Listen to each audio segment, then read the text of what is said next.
Nagy Imre feleségéről, Égető Máriáról készült esküvői fotót láthatjuk. Hogyan találkozott a két fiatal? Nagyapám Szibériából, a hadifogságból visszatérve került ugye 1921-ben vissza a szülővárosába, Kaposvárra, ahol addigra már az Égető család áttelepült Hódmezővásárhelyről, és ők ketten, a fiatalok, a Szociáldemokraták Kultúrházában találkoztak, ahol az égető fiúk nagy elánnal dolgoztak a színi előadásokon, rendeztek, szerveztek, és nagymamám, Égető Maca, ahogy akkoriban hívták, hát mint egy igazi primadonna szerepelt, és állítólag nem is tehetségtelenül. Nagyapám volt az Egyesület titkára, a fiatalok egymásba szerettek. Nem mondhatom, hogy az Égető család nagy helyeslésével történt ez a dolog, miután valamiért a közélet annó másképp reagált az eseményekre, sok minden sokkal előbb köztudottá vált, és tudták Nagy Imréről, hogy ő kommunista elveket vall, ugye még Szibériából hozta ezeket magával, az egész kisváros nagyon csodálkozott ezen, és Égető János pedig, nagymamám édesapja, nagyon erőteljesen részt vett a Szociáldemokrata Párt munkájában. Ő nekik elvi különbségeik voltak, mondhatnám, odáig fajult a dolog, hogy nagyanyámat, szegényt majdnem kitagadták emiatt a szerelem miatt, aztán csak mikor édesanyám megszületett, állt helyre a szeretet és a családi élet. De itt tartok a kezemben egy 95 esztendős fotót, ezen nagyanyám látható esküvői ruhában, nagyon szép a kép, és nagyon szép nagymamám is. Megértem, hogy őt szerették a színpadon. A paszpartúján már bizony látszik az idő vasfoga.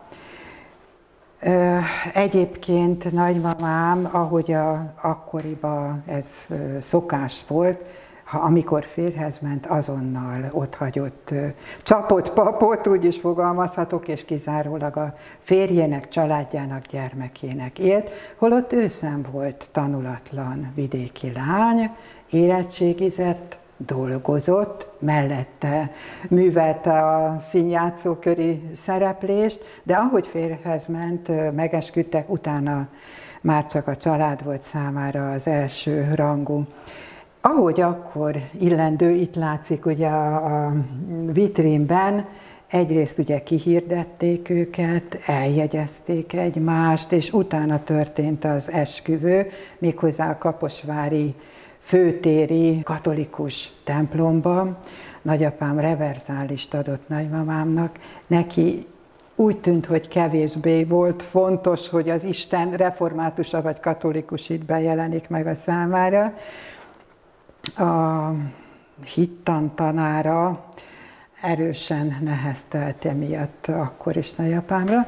Egy szóval a városban ez egy rangos esemény volt, az ő esküvőjük és a fiatalok házassága, beszédtéma volt, akkor nem volt televízió, mondjuk az ilyen események szolgáltatták a párbeszédre és a közbeszédre való témát. Nagyapám, amikor hazajött a hadifogságból, biztosítási ügynökként helyezkedett el, és az első magyar biztosító társaságnál biztosításokat kötött, fölkereste a középparasztoktól inkább fölfelé a gazdákat, kisbirtokosokat, kicsit nagyobb birtokosokat, ugye biztosításokat ajánlott neki. Most ebbe a témakörbe ő megismerte fiatal korában, gyerekkorában az alsóbb paraszti rétegeket, mert bizony sokat dolgozott kint a földeken. Ebben az időszakban, a 20-as években pedig a gazdák problémáit, világát. Nehezen, de pozitívan indult az ő házasságuk. Hogyan alakultak házasságuk első évei? Mondhatnám azt is, hogy hát boldogságban, mert nagyon szerették egymást. Tényleg életre szóló szerelem és házasság volt, de a külvilág bizony beleszólt, illetve hát nagyapám elkötelezettsége az eszme iránt, mert nem tudott fölhagyni avval, hogy az elképzeléseit, jövőképét megossza azokkal az emberekkel, akik az ő környezetét adták. Különös ma kimondani, agitációt folytatott ugye a parasztok körében, vagyis elmondta nekik, hogy ő már a 20-as években földet osztott volna. Ez nem volt egy teljesen egyedül, hát nem Nagy Imre fejéből pattant ki a szikra, akkoriban sokan gondolkodtak erről. Magyarország egészen feudális helyzetben volt, különösen az agrárszektor, tehát hogy szükség lenne a földosztásra, de hát a horthy rendszerben ezt ugye erősen nehezményezték, úgyhogy többször letartóztatták, többször volt börtönben, addig, amíg rendőri felügyelet alá került és elvesztette az állását. Na most addigra született meg éppen édesanyám, ugye az ő kislányuk Erzsike. Ott állt a család, hogy nagyapám nem tudta eltartani őket.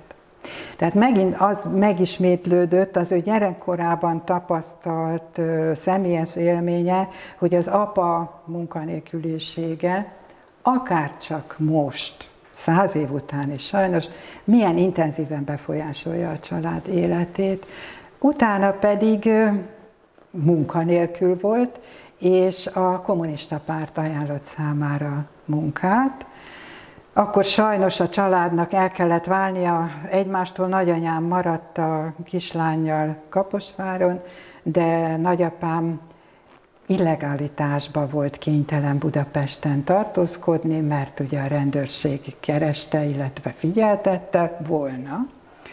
És a Parasztok lapja című agrárlapot próbálta anyagi alapokra helyezni, szerzőket találni, szervezni, és meg is született ennek az újságnak az első száma, igazán rangos írókkal, ám de a kommunista párt azonnal kifejtette, hogy ez mennyire elmaradott és röghöz kötött, tehát magyarán szórva letolták Nagy Imrét, hogy nem ilyennek kell lenni a Parasztok lapjának. Hála Istennek ez nem akasztotta meg az ő családi útját, vagy személyes útját, viszont hát odáig jutottak, hogy emigrálniuk kellett Magyarországról, és így kerültek végül a 30-as évek elején a Szovjetunióba, Moszkvába, ahol végre állás lehetőséget kapott nagyapám, fizetéssel el tudta a családját tartani, tehát egy emigráció után állt helyre egy kis időre, megint csak kis időre a család élete.